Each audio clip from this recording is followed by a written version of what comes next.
Welcome. I'm Jessica Tejan, and this is the Evolving to Exceptional podcast, where we talk about reaching peak performance in our workplaces, homes, and communities so that we can live our best life possible, an exceptional life.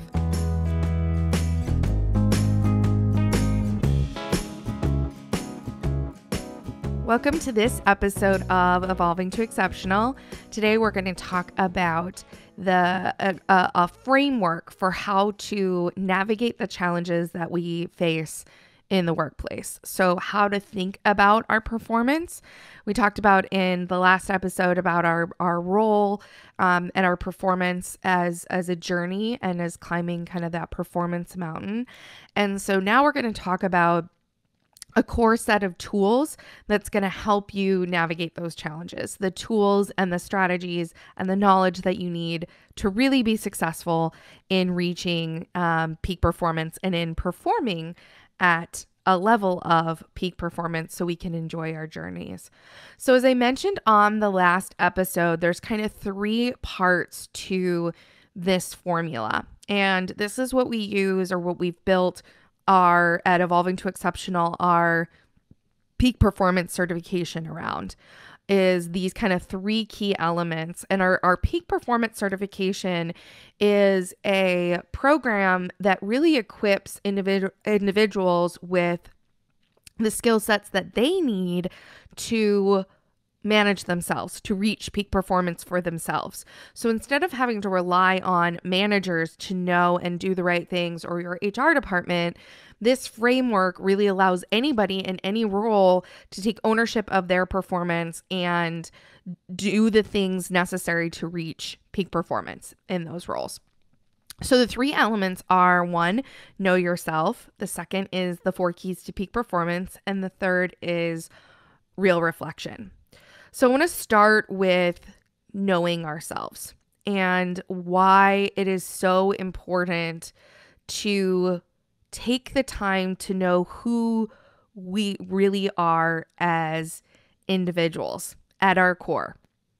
Now, why do you think, Meldina, I'm going to ask you this question. Why do you think it's so hard, or why do you think that this is such a critical step in learning about ourselves? Why do you think we need to take this step?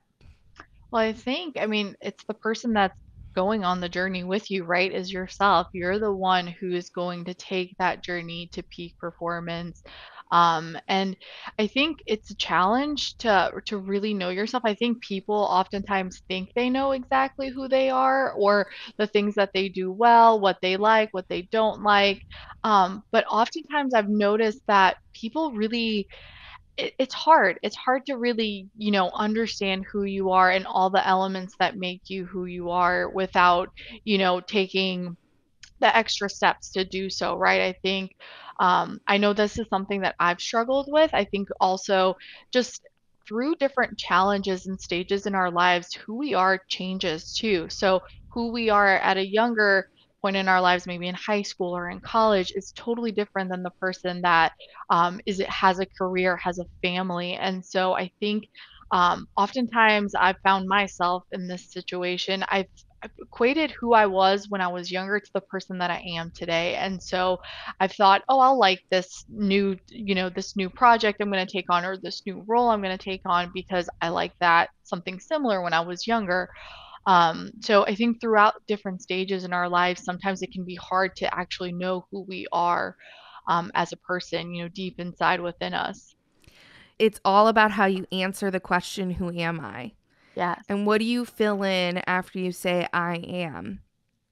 And I've done this exercise with lots of people before, and it's interesting to see what people fill in the blank with. Most of the time, they fill in the blank with one of 3 things: their roles, like the jobs that they perform; their relationships, so like mother, sister, spouse, like how they relate to other people; and then 3, the groups that they belong to. So, I'm a Christian, or I'm a Democrat or Republican, or, they fill it in with their political party, with their religion, with the groups in which they belong to. But the truth is, all of these are just labels. They're just labels that we put on ourselves, and we choose to identify with these categories or these labels rather than who we are beyond them, who we are beyond the labels that we put on. And we can get stuck in defining ourselves based upon these external labels and how other people would want to define us or would choose to define us with those labels. And I think what's really important about our performance and about taking this first step, I think you're right, it's who goes on the journey with us and knowing who that is beyond those labels, knowing who it is at our core and what's important. And so what are kind of the things that that we're referring to when we talk about those? So the first is our strengths and talents. And our strengths and talents are the things that are inherent about us. Now, you and I are both Gallup certified strengths coaches, so we're huge proponent of the Gallup Clifton Strengths Finder assessment for really understanding objectively who you are at your core, what you have the greatest potential to reach near perfect performance at doing, what you most enjoy or what's going to come most naturally to you. And that is those strengths and talents. And those, and I can say this definitively, having done this for over a decade now, when people are able to perform in a way that leverages their talents, their natural talents and strengths, they enjoy their work so much more. They enjoy how they perform. And I think this applies both in and outside the workplace too, because, you know, I'm high communication. So I am definitely the right one to be talking with my kids, talking about their feelings, how things are going. You know, my husband is high responsibility. He is great at making sure they have doctor's appointments scheduled at the right time and that we take them to those appointments and all those pieces. So how we divide up kind of those responsibilities and how we lean into our talents really can make the roles we're performing so much more enjoyable when we do that. The second is our passions. So these are the things that we really love, the things that we really enjoy. So what the things that we value, the things that we're most interested in, and the things that motivate us. Can you think of, or does anything jump out at you, Meldina, as something that you're really passionate about, that knowing that about yourself has had a big impact? Absolutely. And it kind of ties into the talents and strengths piece a little bit there as well. Individualization, for those that have taken the Clifton Strengths Finder, is my third strength and out of my top five. And I'm really passionate about getting to know people on an individual basis, learning what makes them unique, what makes them tick, how their experience is different from everyone else's. And so for me, it's been really the driver around my passions for trying to help people live better lives in a unique way. So whatever feels right and good to them. Is I can see a kind of a clear correlation there between why I decided to join Evolving to Exceptional for my passion there. I think oftentimes we don't set aside the time to really think about how those values or those things that motivate us are incorporated into our lives. And whether we're paying attention to them. And I also have seen often that when people understand those better, they can make better decisions that help them enjoy or like what they're doing more. They can shift things just a bit. The next element of knowing yourself is knowing your capabilities.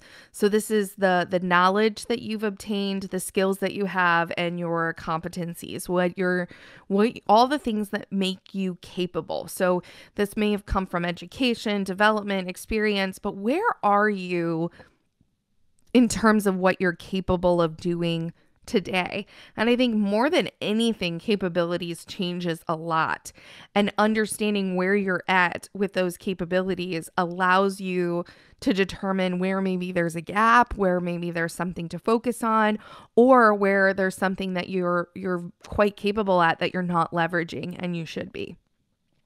And then the last element of knowing yourself, which I think is probably the most important, is your performance mindset. And so when I speak of performance mindset, I mean how you're thinking about your performance, how your performance is impacted by your beliefs, your environment, and your experience. And I think it's so critical because oftentimes we discount how much how a person how a person's been raised, how their background, how their experience provides them a unique perspective that's different from anyone else, and how their environment or who we surround ourselves with impacts what we do every day. And, one of my favorite quotes is you're the average of the 5 people you spend the most time with. And so if you're not spending time with people that are enhancing your life, enhancing your performance, helping you to believe in yourself to achieve more, then it's going to have a negative impact. And so really understanding those aspects and how they're impacting what you do every day, I think is really important. Yeah, I think and Jessica, in those four elements, I can really see how they make up who I am. I'm trying to think, are there any others that you're missing? But I think you hit on all four that really make up who we are as individuals. But my question is around, we've identified those four elements. Do you believe that one or a couple are more important or more critical than the others? I think our performance mindset impacts more elements than anything else. I think understanding all of them gives you the most complete picture. But performance mindset, and then I mean, I'm a strengths and talents guru, so I'm a big believer in if you can't do it all, do those pieces. So the second element of the formula is what we call the 4 keys to peak performance. And the 4 keys that we refer to or that we use, the 4 keys to unlocking peak performance. And the reason, before I say what they are, I'll say that the reason I use 4, when I started out, we had used Gallup's engagement survey. I think it's fantastic, has tons of research to back its effectiveness in measuring engagement and ultimately performance of teams. Well, there's 12 questions. And a lot that goes into reaching peak performance, a lot that goes into all of those 12 questions and the things that need to be happening to achieve that. And I needed something a whole lot simpler. I needed something that I could memorize and refer back to really easily, which meant it had to be less than 5 things. So 4 felt like a good number, right? Like it had to be less. So really we bucketed quite a bit into these 4 keys, and there's a lot of content behind each of them. But by limiting it down to these 4, I think it makes it easier to remember and to come back to that these are the 4 things, not necessarily all the elements within them, but these are the 4 things that you have to be doing regularly to achieve peak performance, to be operating at a level of peak performance and enjoying your journey. And if you're not enjoying your journey, then there's probably something that's not working in one of these 4 areas. So the first is expectations. And expectations is exactly what it sounds like. It's all about understanding and knowing what's expected of you in whatever role it is you're performing. What are you trying to achieve? What are your responsibilities? What are your goals? What are the outcomes that you're setting out to achieve? Are you aligned with, if it's the workplace, the organization, with the other people that you work with, and just being really clear on those expectations? The second key is feedback. And I struggled so much to name the feedback key. And I called it coaching, and I called it motivation, and I kept trying to come up with different names for it. But in the end, we all need to experience a feedback loop. We all need to know how we are doing at the things that we're doing so we can either get better, change them, stop, start, or keep doing them so that we know what those things are. And so feedback is what it sounds like. It's getting that input. It's getting input on what am I doing well? What am I excelling at? Being recognized for those things and having those things reinforced so that I keep doing them. Having the things that I am not doing well or doing correctly, point it out so that I can stop doing them or do something different. The third key is development. And I always like to take a strengths-based approach to development. So, a strengths-based development is all about growth and increasing our skills, competencies, knowledge, and capabilities, and growing who we are as individuals. And so when it comes to strengths-based development, it is an approach that focuses on what people do well rather than on their weaknesses.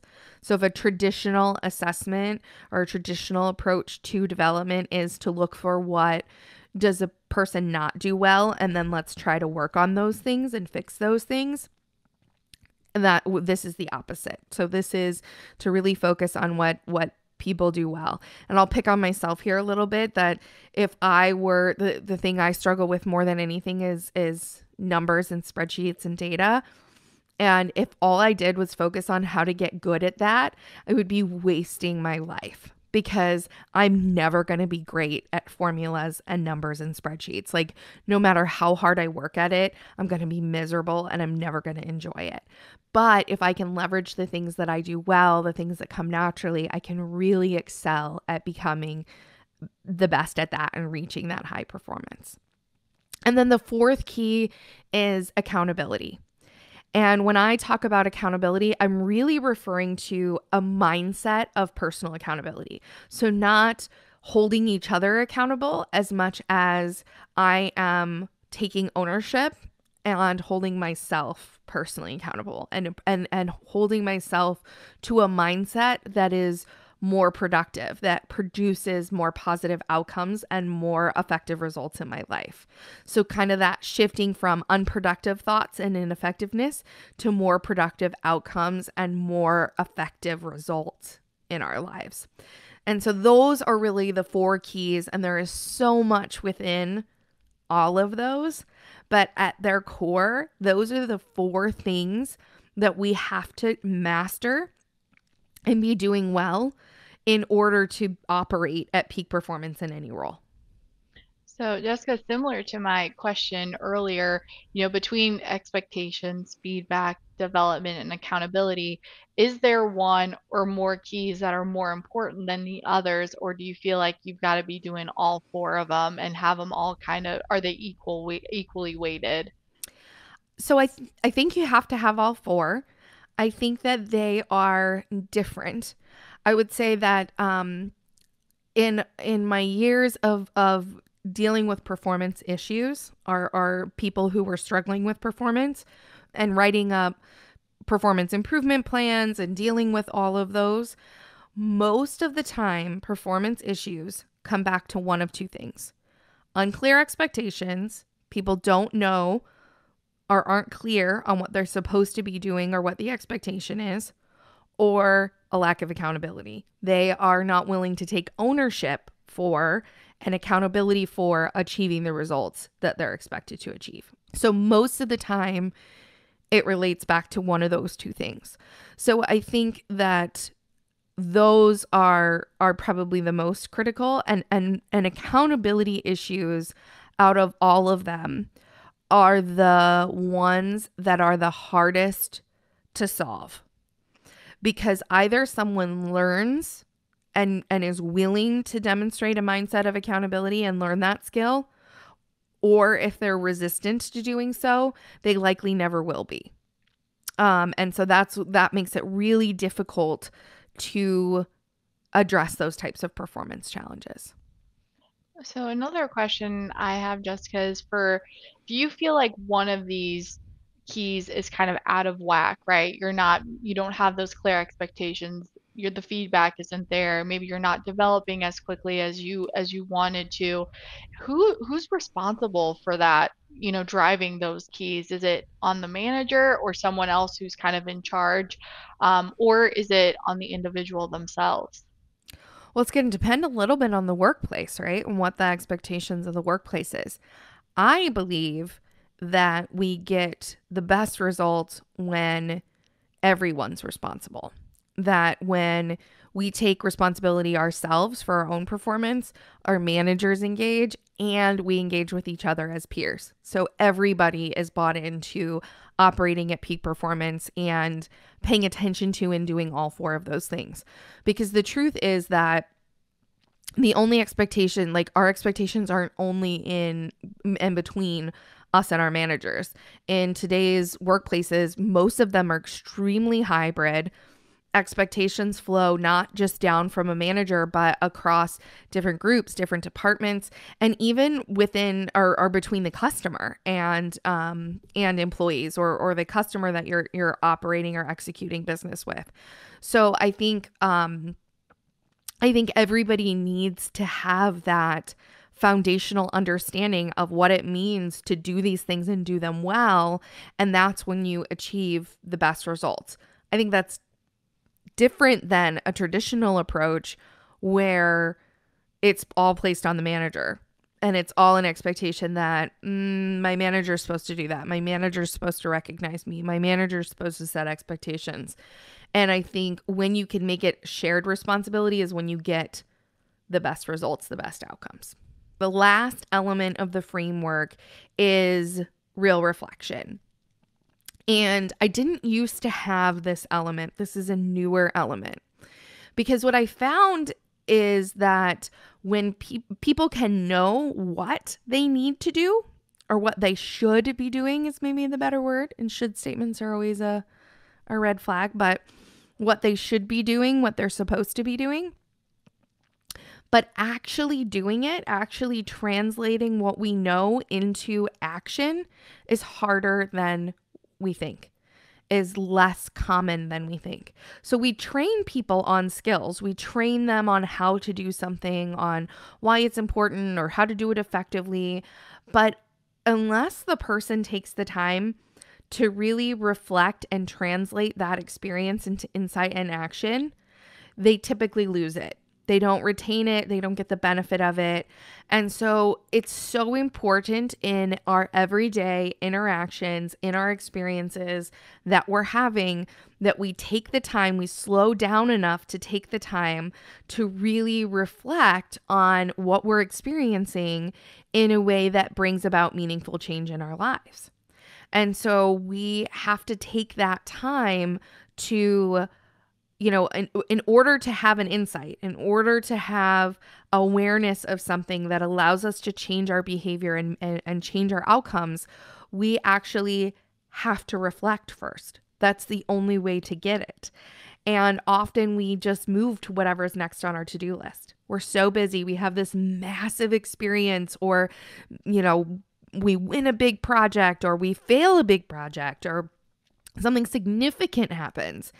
And we just go on to what's the next thing we have to do? What's the next thing that needs to get accomplished? And when we do this, we shortchange our own performance because we're not translating that experience into knowledge and insight that can change our behavior moving forward and really benefit us as we move forward. And so I think it's really important that we start to consider how we incorporate real reflection into our growth and into our performance so that we get those benefits. And when we do these things, when we apply this framework, when we apply these three elements, and we do so consistently, it makes a huge difference. And you can look at all of Gallup's statistics and research that they've done in this area for decades, showing what I would argue is definitively that good performance practices impacts engagement and well-being of people and creates more significant business results and outcomes. Like 100%, when you do this well, when you do this right in the workplace, you get greater engagement from your employees. They are better off themselves. Their well-being is better, and you get better business outcomes. So when you look at that, it's almost like, well, why doesn't everybody do this, right? Like, why wouldn't every workplace do this? And I think it's because it's hard. And not hard in that it's impossible or it's difficult, but hard in that it takes consistent focus and intention to achieve it. And that it is easier to blame, fire, do traditional performance reviews, check boxes, that it is to actually learn these skill sets, actually devote the time to real reflection, and achieve the results that you want in your workplaces. But what I can say is that from my experience and using this with teams, that when you apply it consistently, when people know these 4 keys, they know these elements, and they're doing it consistently, that they can accomplish so much more, and that they do it with so much more ease and so much less suffering, that they have fun together, they laugh together, they create the results together, they enjoy what they're doing and how they're doing it in a way that is irreplaceable, in a way that you can't even begin to comprehend how much more significant those outcomes can be for people. So we're going to be doing, we've talked about our peak performance certification that we've got. So if anybody wants to check that out, but also we have a exceptional workplaces program. So if you are a business owner in a workplace and you want to kind of do a check-in on how's your workplace doing, does it have the right things to help people get to this peak performance? Should you be doing something different? We can do an assessment and give you a clear action plan for what things you can be doing to make a real impact in your workplace. And we can do that at a pretty affordable price to help you really hone in on what will make the biggest impact in your workplace. So I hope you all have a fantastic day. Check out all of our offerings at evolvingtoexceptional.com, and we'll be back next week with another topic. Have a great day.